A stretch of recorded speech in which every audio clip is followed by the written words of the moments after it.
Welcome to the April edition of the Lit Gals. We are excited to be here, as always, for what we often talk about, the quickest half hour of the month.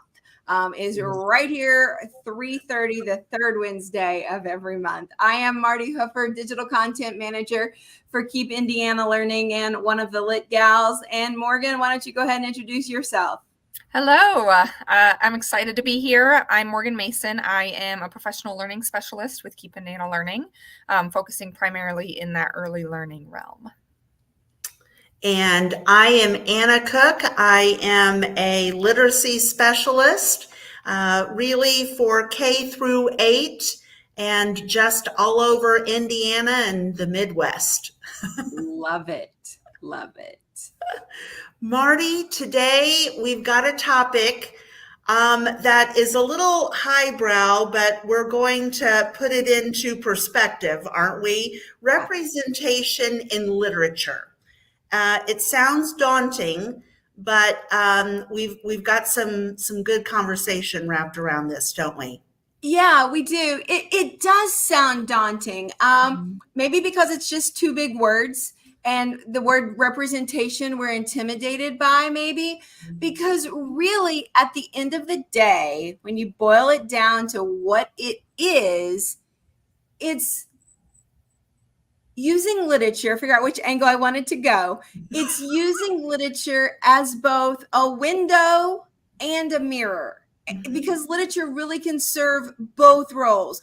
Literature can allow me, like the windows here in my office, to look out and see things and have a different perspective of, I'm not down in the weeds. I'm not down with the goose by the pond. You know, I'm up here, I'm looking out, I can have that perspective. I'm not in it, but I can see it. But it can also function as a mirror where I can turn on myself and see myself in it. So as a window, I get to look at things that I'm not a part of. I'm not a part of that outside world right now. It's out there, but I can see it. I can see lots of things about it, but I can also, use mirrors to see me. And I think that's critical in literature, that we give students both, that it's literature shouldn't just be all windows and it shouldn't just be all mirrors, because we don't want to live in a fun house and we don't want to live in a glass house that would be all windows.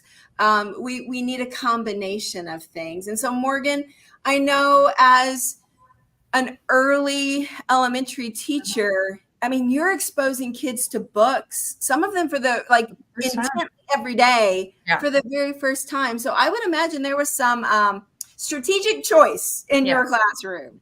Yeah, absolutely. And first of all, I love that perspective that you Oh my gosh. Can I say it too, Morgan? I wanted to interrupt you, but then I thought, well, that's not right. No, go ahead. Morgan, but boy, Martie, what an unbelievable definition. We could say we're done now. Okay. Thanks for coming, everyone. I mean, that was lovely. That was lovely. Thank you, Martie. It was. No, yes. Thank you. And I think that's something that. Go ahead, Morgan. No, you're fine. You're fine. And I think that's something that even those first few years of teaching, I did that strategic choice and thinking through that perspective, but not even really realizing that I was doing it. Because what I realized very quickly in the district that I started teaching in is that my students didn't look like me. My students didn't have the same experiences that I did.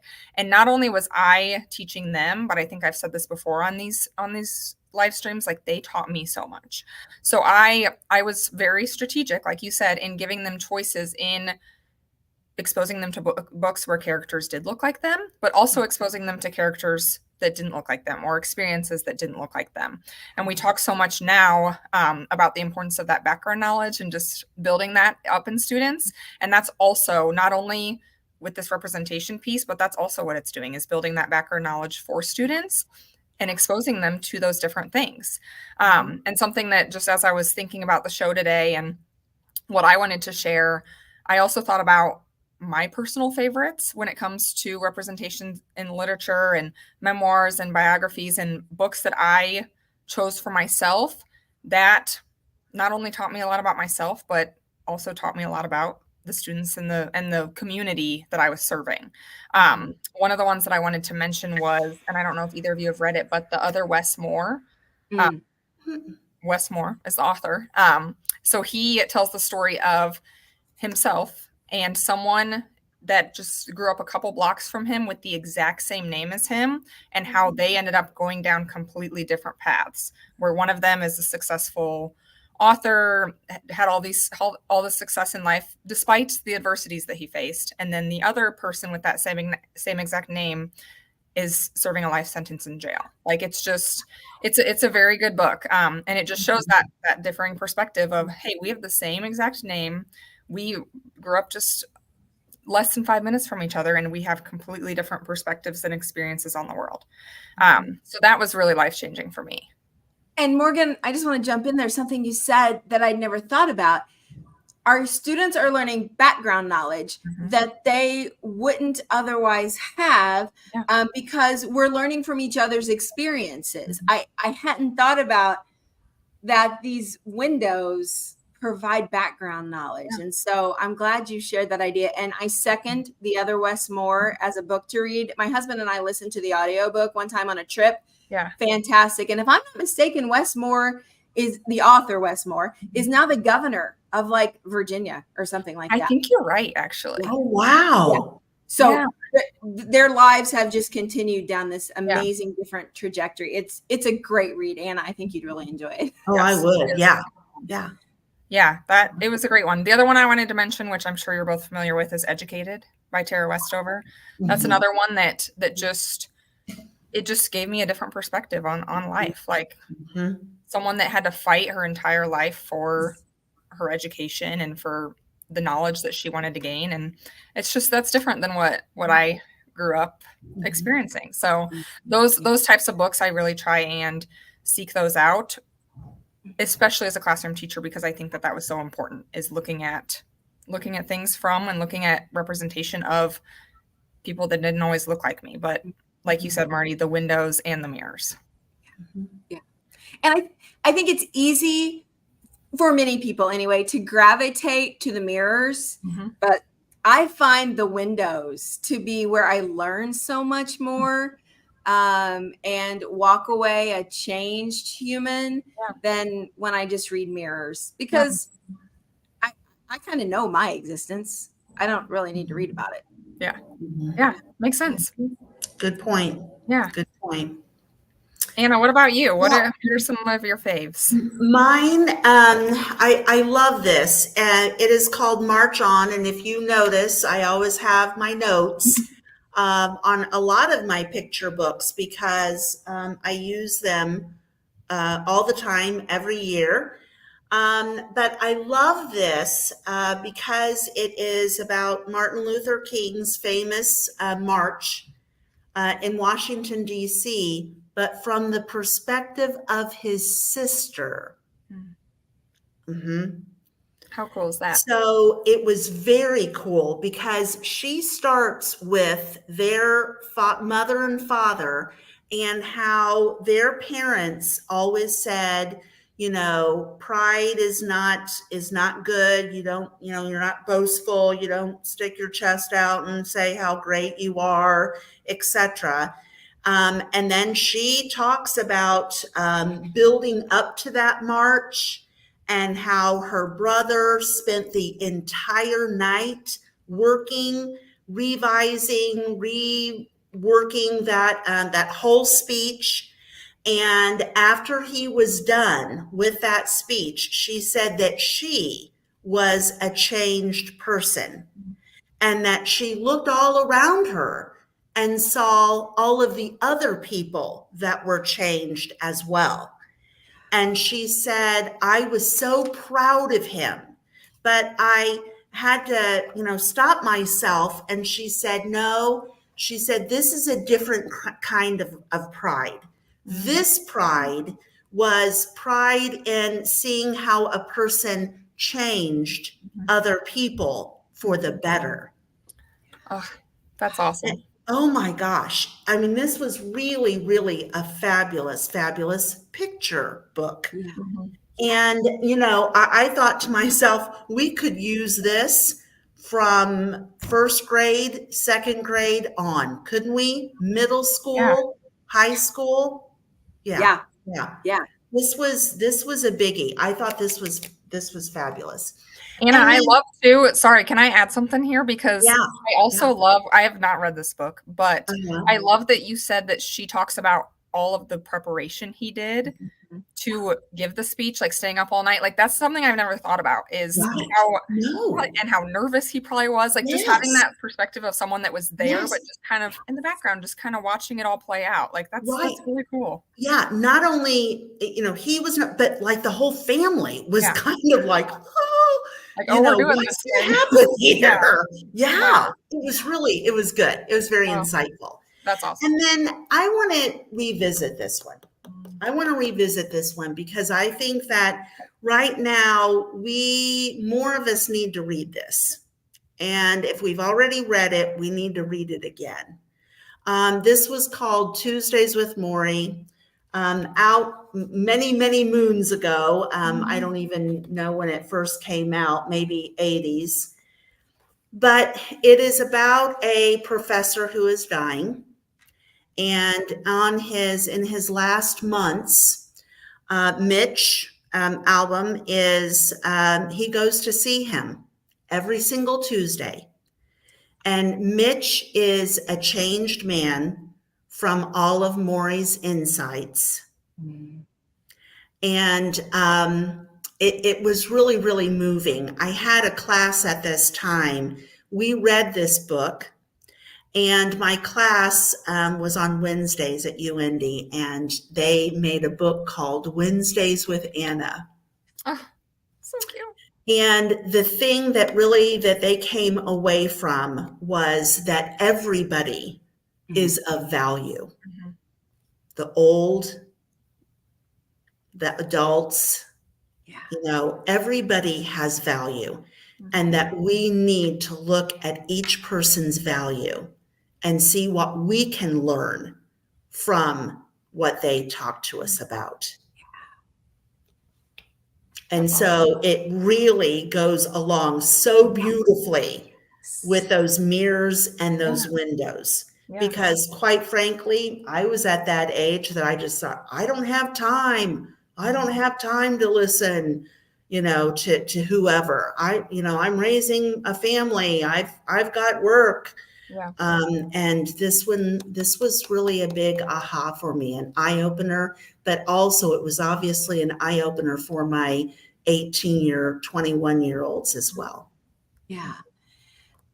I don't know. Maybe this is, I guess I just hadn't thought about it deeply enough. Representation in literature is so important to me. And I didn't realize how important it was to me until I adopted our son, and he's African American, and I realized he needed picture books that he saw himself in. And so that's when it became important to me. But now just talking about it in this way, I realize just how much we learn from listening to others' experiences.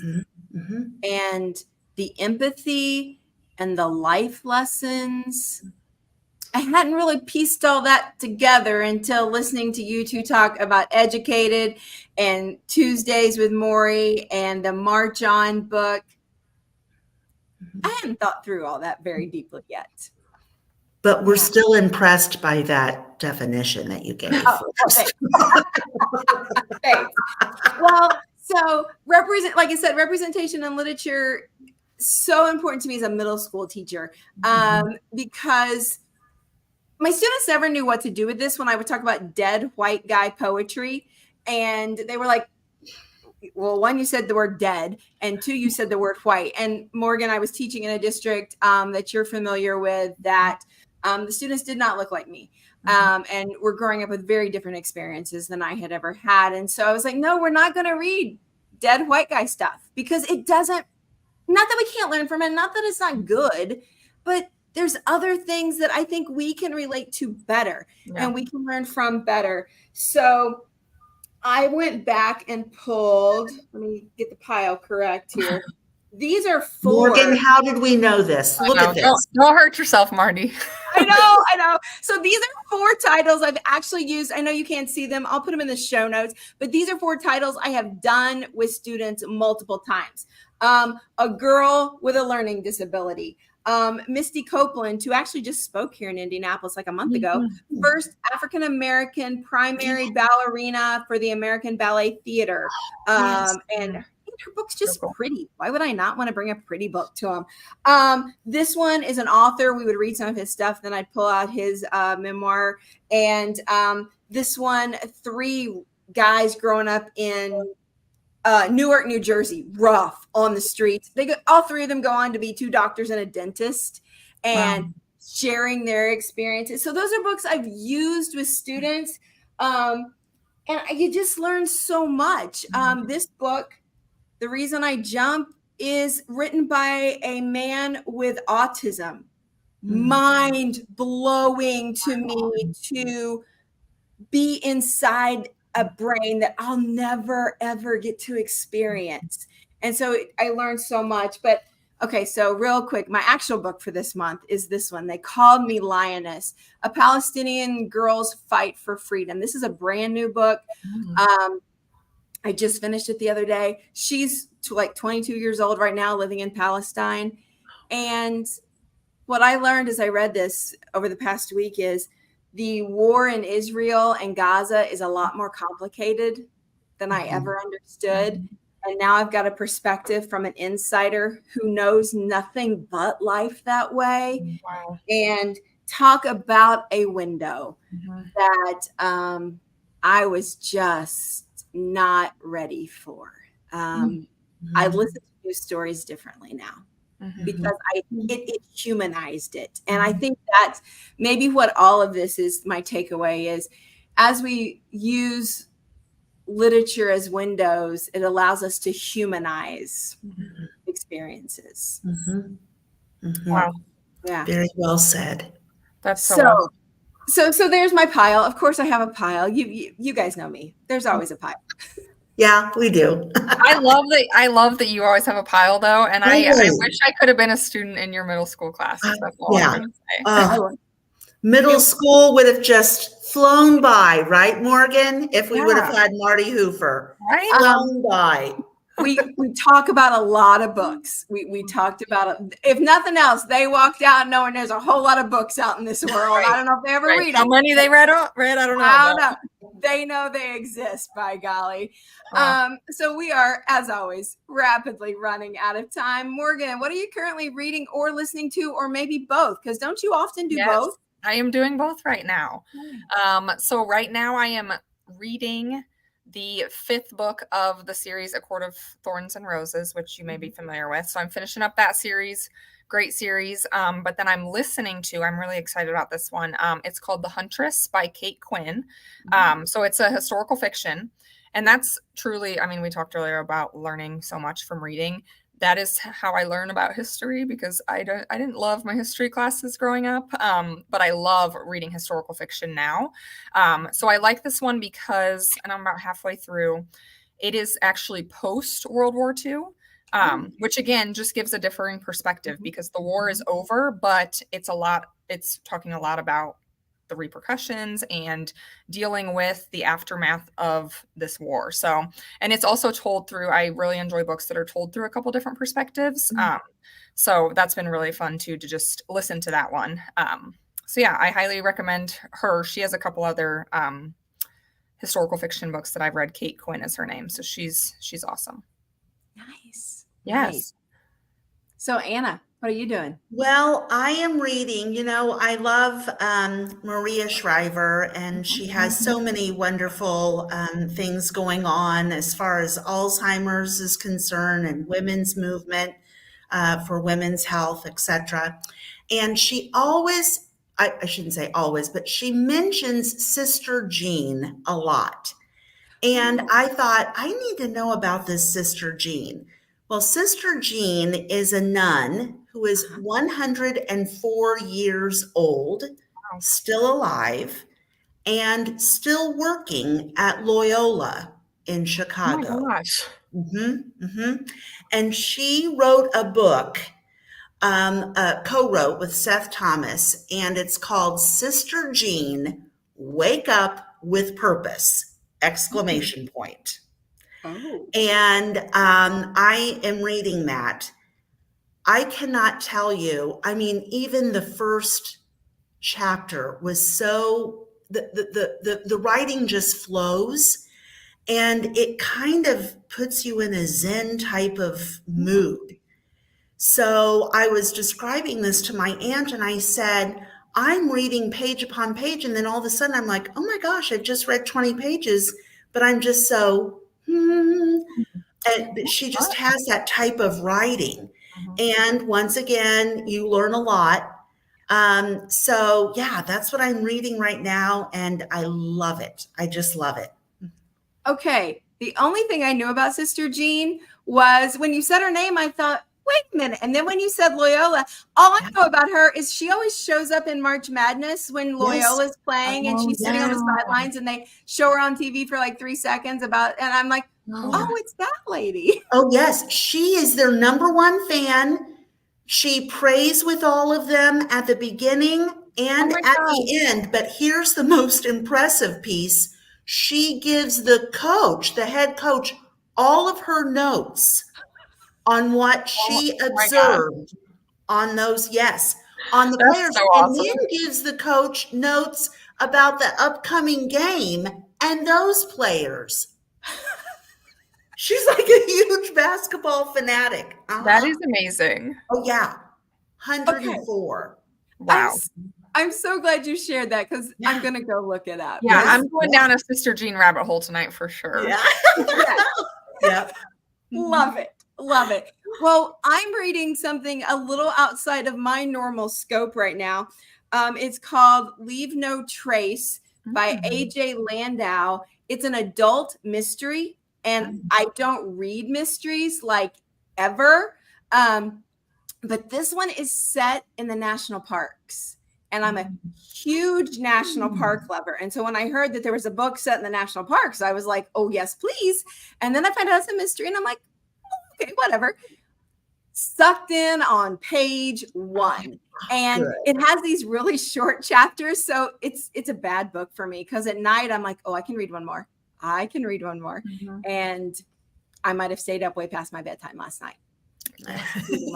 But I'm not very far in it, so I can't like give any great review other than it moves at a really good pace, and it has diverse characters, which I like, and I don't know, something that's unique about it.